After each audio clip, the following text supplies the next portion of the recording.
We've just come off our stage. Firstly, how did it feel for you and how did the audience feel? Well, the audience is wonderful. There's a lot of energy in the room, and I think they're there for a good cause, and they're there to hear fresh content. And so I think it was a wonderful experience. Thank you for inviting me. Of course. Let's talk about gold. Why does gold capture everyone's imagination? From someone who knows nothing about investing all the way through to a sophisticated investor, there's something about gold. What is it? Well, it's unique. If you were to look on the periodic table, you'd be hard-pressed to find an element that had its characteristics. It's chemically inert. And people criticize that. They say, well, it's a useless lump. But actually, it's that chemical inertness that makes it low beta, have no correlation to markets. And it also makes it last forever. So it's the only form of real asset that's perpetually low risk, chemically. And there are no substitutes. Other things may be close, like silver, but they have less density. They're more expensive to store. Or they might be dense, but they could be useful in superalloys or hydrogen fuel cells, and they have a lot more sensitivity to the market economy. Gold has a unique combination of inertness and density, and it's beautiful. Do you think the fact that Trump has redesigned the White House with real gold, as he's put it, not Office Depot gold, do you reckon that has a part to play in the gold rush we're feeling at the moment? I don't know about that. I think that there's an instinctive feeling, especially when there's fiscal abundance, that you hold on to what's scarce. And it's almost like people have an instinctive feeling that the last thing you want to sell is the family silver.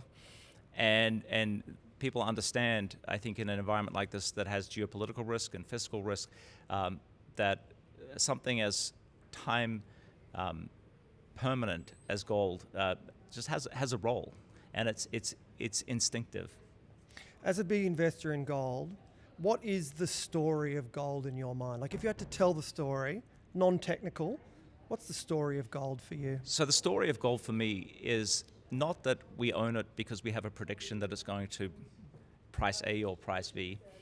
It's that it plays a unique role in the context of a portfolio. Just the same way a bank would have tier one capital, it would have its reserves, and then it would make productive loans. The way we think about gold is a source of potential ballast for us, a potential hedge against the unknown. But it's a minority of our portfolio. It's typically about 15% of a portfolio. 80% of what we do is investing in companies.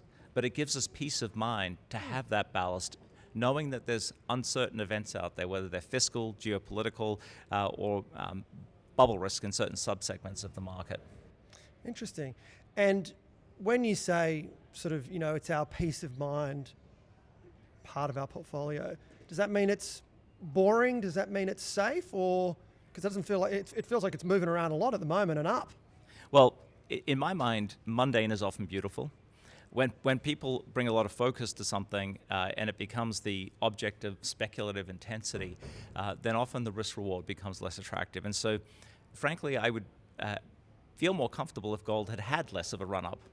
I think, fortunately, it was coming from levels that were quite depressed relative to equities, quite depressed relative to the level of government debt outstanding. So you could argue that at the peak of the rate tightening cycle, gold was depressed. Its hedge value was being underestimated. But perhaps now, with the rally, the risk-reward is more symmetrical. And so what's going to matter going forward for gold is, do we see rational fiscal policy? Do we see an easing of geopolitical tensions, or do we not?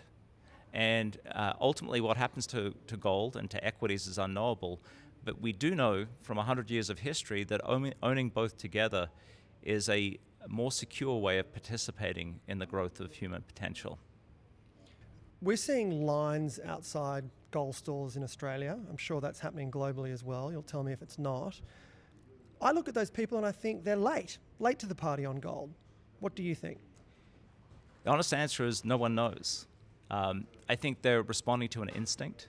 I think it's fair to say that when you see a kind of a retail response like that, same as when we saw meme stocks in 2021, you can worry that they're late. But I would just make another point. If you look at the secular peaks of gold of the last century, they tended to be after bad events had occurred, after the stagflation of the 1970s, after the Great Depression of the 1930s, after the global financial crisis. The kinds of risks that we've talked about today are prospective. They're not in the rear vision mirror. And so, yes, gold may have to consolidate its recent gains, but I don't suspect we'll see the peak values of gold until we've seen some sort of unexpected event manifest itself. What's the most amount of gold you've seen in person? Well, it's probably a few $1 billion worth of gold, and it doesn't take much In space. hard form? In hard form. And Wow. the fact of the matter is that gold is one of the densest substances. You can store a lot of value in a small space. It only costs basis points to store gold because of its density. And that's the beauty of it. A library shelf full of gold is worth a lot. And in fact, all the gold ever mined would probably only fit 2 Olympic-sized swimming pools. Really? Wow. Scarcity. Yeah, indeed. So how big in a size form is $1 billion in gold? It's not that big. It's really not that big. Like fit in my van or? I know you probably got a pretty big van. With 5 kids I do, Yeah. yes. It may be hard to drive with $1 billion worth of gold, but that's a possibility. Cool. Thank you so much for doing this. We appreciate it. Thank you.